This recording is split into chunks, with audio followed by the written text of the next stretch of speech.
सच्चिदानंद सद्गुरु साईनाथ महाराज की जय।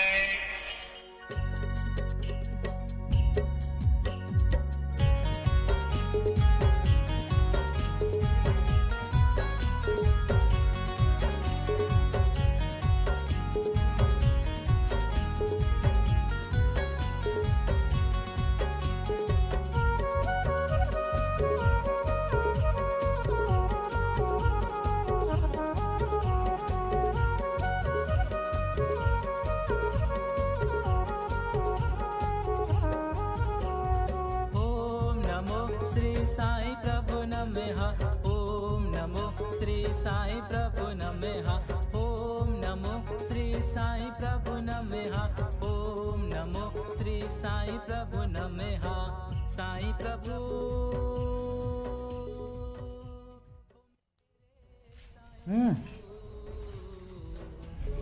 साई प्रभु ओ मेरे साई प्रभु।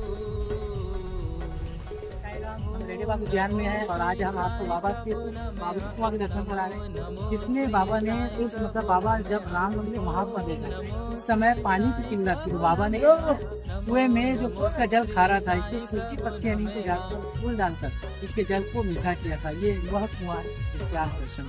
साई राम, जोर से बोलना सब कोई। ओम साई राम।